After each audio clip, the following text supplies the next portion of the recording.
Welcome back to Just Kampers. In this video, I'm going to show you how to fit our rear lamp LED inserts.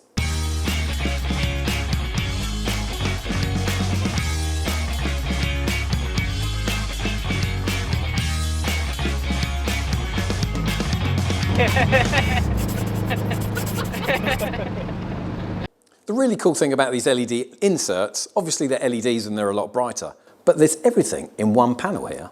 So if I earth the body out, the body earths through there, and I touch it on here, we get reverse lamps. Next we get brake lights, look at those, and side lights.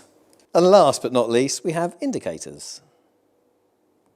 So as you can see, it's everything all on one board. And the really cool thing about these is that they've been manufactured to fit into classic VW reverse lamps. So if your classic VW doesn't have reverse lamps already fitted, you can grab a pair from us. So this is what we get with our reverse lamp. We've got the surround, the glass, the back plate for the lamp, and then the actual case itself. Now, as we're fitting these amazing LED inserts, we can get rid of that. We don't need that. So to remove the wire, I'm going to snip it off. Just like that. Get rid of that, don't want that. We don't need the wire. And now I've got that wire out of the way, the first thing we need to do is get these 4 wires through this part of the wiring grommet, as it were. It is a snug fit. We will get all 4 wires through it. So just gently feed those through. Okay, that's good. Let's slide them up that far. And then just pull them through so the wires are even. So we end up with something like that. Now we're going to pop this into the lamp. So we can pop our wiring through. And then the nut with a hole in it for our conduit or our grommet there. Now, we're going to be fitting our lamps in that orientation, so I need to make sure the board's up the correct way. So we're fitting our lamps above the bumper. You can also fit them below the bumper as well. So I just need to make sure that our orientation of our lamp is correct. Now, it's got the printing and the name across the top, and that's the correct way up. So I need to make sure that our lamp goes that way round. Now I'm going to pop the nut on. So this slides over our wire down to here, and I can start nipping that up. That will go through our bracket. So the board itself actually earths through the body. So the earth contacts are here and here, and that's where the screws go through. So this will be our earth contact to our bracket. I'm just going to nip that up just to keep everything in place for now. And now we can make sure that our lamp is around the right way, and that we've got enough wiring inside to do so. Yeah, I can actually pull a bit more wiring through. So next we pop the glass on with the gasket, and that fits over our LEDs. Next we can put the chrome surround on, and the screws will go through and actually locate the earth to the body. So next we can pop him on here. These are, again, a snug fit. I have to squeeze the body slightly to be able to get the trim to fit. So that's the surround trim on and our glass and gasket in place. The next thing I need to do is just get the screws in, and the screws will go through and then push the board onto contact with the earth. And when screwing these up, make sure they're fairly tight. The reason I say that is that the board needs to be pushed against the body of the lamp to allow it to earth. So if you put it on a battery and it doesn't work, you may need to just nip these screws up a little bit more. Let's give them a go. So we've turned the lights off so we could show you what these lamps look like when you're driving at night. That's our reverse lamp, our stop lamp, our side light, and our indicator. Depending where you're wiring to, you may have to extend the wiring on the lamps. I'm going to wire up actually inside the engine bay so that all the connections are in the dry and not under the wheel arch. So I've measured up how much wire I need from the engine bay to the lamp, and I need about 1 metre. So I'm going to add that to our lamp. So all I'm going to do is solder our wires together and then cover it in heat shrink terminal and then tape the whole loom up.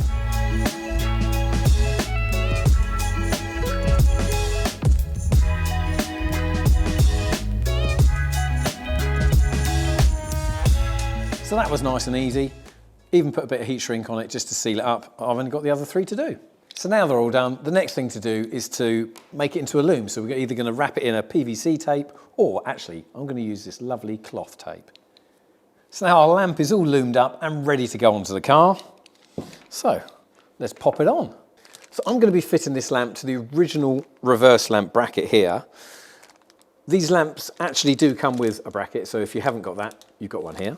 I don't need that. And I'm going to pop this through here, so the wiring goes through the hole. And then we can put the nut on the other side and tighten it up. Just remember, when mounting the lamp, that is our earth connection, so we need to make sure that the bracket is clean and free of rust and is going to be a good earth. You can use a starry type washer underneath the nut just to aid that connection. So that's it mounted. Next thing we need to do is get the wiring into the car. So just a little tip, I've put a little bit of PVC tape around the end. Now you can use a little bit of lubricant spray to help it go through the bumper rubber, or you can just get it through. So I've actually got a little hook that I'm going to pop in the bottom of the bumper rubber. This is where the original wiring came through for the reverse light. And then I'm just going to put it down, pushing our wiring through. There we go. And we're through. Remove my hook, and then I can pull the wiring through from the other side, like so. Next, I'm going to pull through our reverse light loom, as we don't need it all the way through there, because we're going to bring our lamp loom all the way up. So this was the original wire that went all the way down to our original reverse lamp. Again, if you don't have a reverse lamp fitted, then you won't have this wire, so you won't have to worry about it. I'm just going to move it out the way. Lovely, and I can cut that down when I'm ready to do the connection to our new lamp. So next I need to get our wiring through this grommet so we can do all the wiring in the engine bay. I'm underneath the wheel arch and I'm going to follow the loom, the original loom, this is from the tail light, into the car. And we should just have enough room to be able to squeeze that in under there. Again, if you need a little bit of maintenance sprays, a little bit of lubricant or a little bit of window cleaner, but actually I think we're okay. So now we can pull this through. So wiring wise, there's two ways of doing it.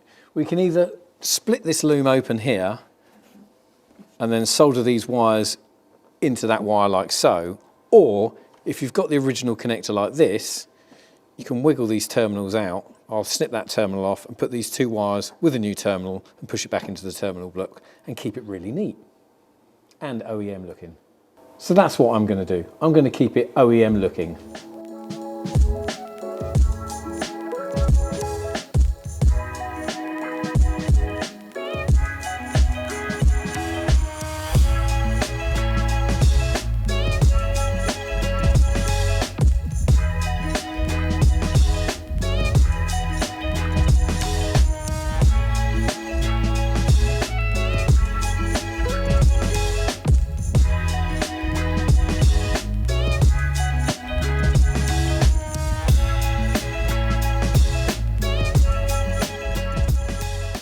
So as you can see, that's all our wiring done, all back in place.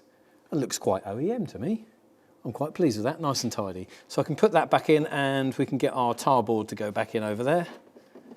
And that's that side done, and then I better crack on and get the other side done. So that's them all done. As you can see, look how bright it is. That's the indicator going. Really, really good. So from a safety point of view, I think that's going to make a massive difference on the road for classic cars. So now we've got them fitted, let's give them a test run and check them out. Brake lights, indicator, and last but not least, reverse lights. Right, so now let's get it outside and test it out in the daylight. That's our side lights on. We've then got brake lights and indicators, and also our reverse light.